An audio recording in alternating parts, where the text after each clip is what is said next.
देख रहे हैं 4 PM और मैं हूं आपके साथ सिमरन। क्या हुआ जब कांग्रेस ने अचानक प्रेस कॉन्फ्रेंस बुला के लगा दी बीजेपी आरएसएस की लंका? क्या हुआ जब कांग्रेस ने रख दी मोहन यादव की जमीन विवाद की पूरी खोल? और कैसे मोहन यादव ने 500 करोड़ रुपए की जमीन 1 रुपए में बेची? दोस्तों, जब से अखबार में मोहन यादव की जमीन विवाद को लेकर खुलासा हुआ है, पूरी भाजपा और गोदी मीडिया पे सन्नाटा पसरा हुआ है। ना तो बीजेपी की तरफ से इस पे अब तक कोई सफाई दी गई है और ना ही गोदी मीडिया पे इसको लेके कोई चर्चा हो रही है। लेकिन विपक्ष इस मुद्दे को उठा के भाजपा को पूरी तरह से बैकफुट पे ढकेल रहा है। इसी को लेकर आज कांग्रेस ने एक प्रेस कॉन्फ्रेंस बुलाई, जिसमें पार्टी के नेताओं ने उज्जैन में जमीन घोटाले का आरोप लगाया है और इसके साथ ही मोहन यादव के जमीन सौदे पे बीजेपी की चुप्पी पे सवाल उठाए हैं। साथ ही साथ इस पूरे मामले के पीछे संघ का हाथ बताते हुए कांग्रेस ने संघ के रजिस्ट्रेशन को लेकर सवाल उठाए हैं। तो कैसे कांग्रेस ने मोहन यादव के जमीन विवाद को लेकर भाजपा और आरएसएस की कलई खोल दी है, सबको बताएंगे। दोस्तों, एक वक्त हुआ करता था कि भारत का मीडिया दिन रात नेताओं मंत्रियों द्वारा खरीदी गई एक खास प्रॉपर्टी पे नजर रखता था। अखबार में कुछ छप जाता था या विपक्ष हल्ला काटता था तो मीडिया जो है बात धोके पीछे पड़ जाता था, जिसके बाद मंत्रियों के इस्तीफे तक हो जाते थे। लेकिन 2014 के बाद जब नया भारत बना तो नेताओं मंत्रियों की जवाबदेही की समाप्त हो गई। अमृतकाल के दौरान अगर अखबार में मामला छप भी गया होता तो पूरी सरकार और गोदी मीडिया ने चुप्पी साध लेती है और एक डिबेट तक नहीं करती। अब देखिए, मंगलवार को द इंडियन एक्सप्रेस के फ्रंट पेज पे खबर छपती है कि मध्य प्रदेश के मुख्यमंत्री बनने के बाद मोहन यादव, उनके परिवार और इससे जुड़े रियल एस्टेट कंपनियों ने उज्जैन और आसपास के इलाकों में 137 भूखंड खरीदे हैं, जिनका कुल क्षेत्रफल लगभग 168 एकड़ है। रिपोर्ट के अनुसार इन जमीनों की खरीद तकरीबन 45 करोड़ रुपए की गई है। चौंकाने वाली बात यह है कि ये भूखंड इन इलाकों में है जहां सरकार नए हाईवे बना रही है और लैंड यूज नियम को बदला गया है। सोचिए, इतना सब कुछ सामने आता है, कोई मामले की चर्चा करने को तैयार ही नहीं है। लेकिन इसी को लेकर आज जब कांग्रेस ने प्रेस कॉन्फ्रेंस बुलाई और मामले के कई राज से पर्दा उठाया तो भाजपा खेमे में हड़कंप मच गया है। पार्टी ऑफिस में एक प्रेस कॉन्फ्रेंस को संबोधित करते हुए वरिष्ठ कांग्रेस नेता पवन खेड़ा ने मध्य प्रदेश कांग्रेस अध्यक्ष जीतू पटवारी के साथ कहा कि मध्य प्रदेश के मुख्यमंत्री मोहन यादव और उनके परिवार से जुड़ा एक जमीन घोटाला सामने आया है। दोनों नेताओं ने उज्जैन और अयोध्या को देश ही नहीं बल्कि विदेशों में भी लोगों की आस्था से जुड़ा मामला बताया। उन्होंने कहा कि इन तीर्थ स्थलों से पैसा लूटना भक्तों की पीठ में छुरा घोंपने के समान है। कांग्रेस की तरफ से आरोप लगाया गया कि मुख्यमंत्री मोहन यादव ने अपने परिवार के साथ मिलकर उज्जैन में सैकड़ों एकड़ जमीन खरीदी है। कहा गया है कि सहन से कुंभ उज्जैन में होने वाला मुख्यमंत्री बनने के बाद खरीदी गई 168 एकड़ जमीन में से 111 एकड़ जमीन सिंहस्थ कुंभ वाले इलाके में खरीदी गई है।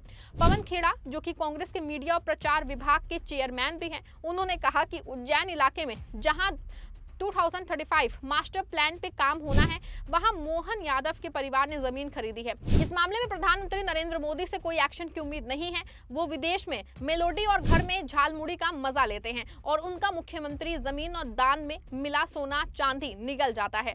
उन्होंने मीडिया में और भाजपा नेताओं की नैतिकता पे सवाल उठाया। इसके साथ ही उन्होंने इसको लेकर संघ पे हमला बोला है और कहा कि इसका कारण गैर रजिस्टर्ड आरएसएस है, क्योंकि ये सब उसी से जुड़े हैं और अयोध्या के मामले में भी इन्हीं के लोग शामिल हैं। हमारे एक भूतपूर्व मित्र अशोक चौहान जी, भूतपूर्व मित्र हुए, अभी थोड़े मित्र हैं हमारे। तो हमारे एक भूतपूर्व मित्र अशोक चौहान जी आदर्श प्रकरण में उनकी सास के नाम पर एक फ्लैट का आरोप लगा, आप लोगों ने लगाया, इस्तीफा हुआ। मोहन यादव की सैकड़ों एकड़ जमीन,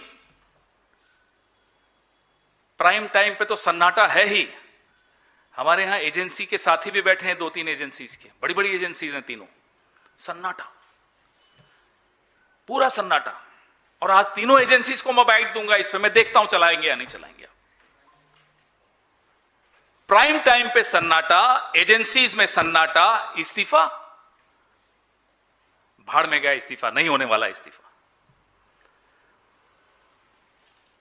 अरे आप क्यों डर रहे हैं इतना? ये जो रिपोर्ट छपी है, क्या बिना केंद्र सरकार के किसी बड़े आला मंत्री की अनुमति के बिना छपी होगी? फिर भी डर रहे हैं आप लोग? करिए तो डिबेट, आस्था से जुड़ा हुआ सवाल है। सैकड़ों एकड़ जमीन कोई पचा गया, आज भी वो मुख्यमंत्री है। और अरुणाचल प्रदेश का एक एग्जाम्पल और दूंगा बात खत्म करने से पहले। सुप्रीम कोर्ट ने मुख्यमंत्री पर संज्ञान लिया मुख्यमंत्री पीडब्ल्यूडी मिनिस्टर भी है, प्राइम टाइम पे सन्नाटा, मुख्यमंत्री आज भी अपनी कुर्सी पर है। सुप्रीम कोर्ट के बाद अरुणाचल प्रदेश का मुख्यमंत्री आज भी कुर्सी पर है। इतनी भारी सैकड़ों एकड़ जमीन के घोटाले के सार्वजनिक होने के बाद मध्य प्रदेश का मुख्यमंत्री कुर्सी पर है। इन दोनों में कॉमन बात क्या है बताइए? संघम शरणम गच्छामि, ये सब आरएसएस से जुड़े हुए हैं। ये गैर पंजीकृत संगठन राष्ट्रीय स्वयंसेवक संघ अपने आप को पंजीकृत क्यों नहीं कराता, इसका जवाब वो सामने दिख रहा है आपको स्क्रीन पर। इसका जवाब रोज जो अयोध्या की चोरी डकैती की खबरें आपके सामने आ रही हैं, वो एक कोई चंपत हो रहे हैं चोरी चकारी करके, ये सारी आपके जो सामने आ रहा है, ये कारण है कि राष्ट्रीय स्वयंसेवक संघ अपने आप को रजिस्टर क्यों नहीं करना चाहता। All authority, no responsibility, no accountability, इस वजह से आरएसएस अपने आप को रजिस्टर नहीं कराता है। उसका जवाब मोहन यादव है, उसका जवाब अरुणाचल के सीएम है, उसका जवाब अयोध्या में जो हो रहा है। अब देखिए, एक तरफ जहां पवन खेड़ा ने इस पूरे मामले को लेकर संघ से जोड़ते हुए भाजपा पे निशाना साधा है, वहीं जीतू पटवारी ने इस मामले में कुछ ऐसे तथ्य और सवाल सामने रखे हैं जिसका जवाब भाजपा कभी नहीं दे पाएगी। जीतू पटवारी मोहन यादव के जमीन घोटाले के मुद्दे को उठाते हुए आरोप लगाया कि उज्जैन में 500 करोड़ रुपए की जमीन एक ट्रस्ट को 1 रुपए में दे दी गई है। और मजे की बात है कि जिसके ट्रस्टी श्री राम जी नाम के व्यक्ति हैं, जो मोहन यादव के सांस्कृतिक सलाहकार है। इसके साथ ही कांग्रेस ने बीजेपी को चैलेंज किया कि अगर इंडियन एक्सप्रेस की रिपोर्ट झूठी है तो एफआईआर क्यों नहीं हुई। इसके साथ ही और भी क्या कहा और भी क्या सवाल पूछे, एक बार आप भी सुनिए। उज्जैन में 500 करोड़ की जमीन एक ट्रस्ट को, ये नया खुलासा है। 500 करोड़ की जमीन मैंने व्हाट्सएप किए हैं आपको, वो है अभी, वो मंगाओ, प्रिंट सबको दो तो सर वो सार्वजनिक हो जाएगा। 500 करोड़ की जमीन 1 रुपए में दे दी एक ट्रस्ट को। ट्रस्ट में कौन है ट्रस्टी? नंबर 1 एक श्री राम जी हैं, जो मुख्यमंत्री जी के सांस्कृतिक सलाहकार हैं। तो आखिर नरेंद्र मोदी जी किस मोटिव के साथ देश को ये कहना चाहते हैं कि मैं न खाऊंगा न खाने दूंगा? तो मैं दिल्ली आकर इस बात को इसलिए कर रहा हूं, कांग्रेस पार्टी इसलिए आप सबके सामने ये पब्लिक डोमेन में ला रही कि इनका चेहरा कुछ और है और ये बातें देश के सामने कुछ और करते हैं। धर्म के नाम पर भी लूट इनकी जग जाहिर है, इसी बार नहीं। ये राम मंदिर के चंदे का धंधा भारतीय जनता पार्टी और उससे जुड़े हुए लोग आज से नहीं कर रहे हैं, पिछले 30 साल से कर रहे हैं। ईंट ला गए, ईंट ले ली, ईंट कहाँ है पता ही नहीं चली। 30 साल में ईंट अगर बाहर रख दो तो अपने आप ही झरझर हो जाती। जब से पैसा ले रहे हैं आज तक चंदा आता उसको भी खा रहे हैं। ये बात तो सार्वजनिक पब्लिक डोमेन में राम भक्तों की, जो आध्यात्म की, सनातनियों की भावना के साथ भी ये खेलते हैं, वोट भी लेते हैं और करप्शन भी करते हैं। तो स्वाभाविक है हमारे फिर से कुछ सवाल है, क्यों दी 1 रुपए में 500 करोड़ की जमीन मुख्यमंत्री को सार्वजनिक करना चाहिए? ये नया, ये कोई इंडियन एक्सप्रेस की रिपोर्ट का आधार नहीं है, ये नया सवाल है। दूसरा, यदि रिपोर्ट झूठी है इंडियन एक्सप्रेस की तो एफआईआर क्यों नहीं कराई, उस पर मुकदमा क्यों नहीं किया, उस पर मानहानि क्यों नहीं लगाई आपने? 30 घंटे बीत गए, एक सवाल भी क्यों नहीं किया उनसे? भाजपा के प्रदेश अध्यक्ष ने सवाल था जमीन का, बात कर दी जाति की। क्या ये नैरेटिव है इनका, ये सोच है, ये मानसिकता है? मध्य प्रदेश में ओबीसी समाज के, मैं ओबीसी का हूं, तो क्या मेरी हिस्सेदारी, मेरे वर्ग की हिस्सेदारी उसके आर्थिक तंत्र से नहीं है? चोरी उनके हिस्से की नहीं हुई? मुख्यमंत्री बनने के बाद जो जमीन खरीदी गई, एकदम से इतनी तेजी क्यों आई? इनकम के सोर्स क्या थे? सार्वजनिक होना चाहिए कि नहीं होना चाहिए? क्या मुख्यमंत्री के परिवार की भूमि खरीदी का पूरा विवरण सार्वजनिक नहीं होना चाहिए?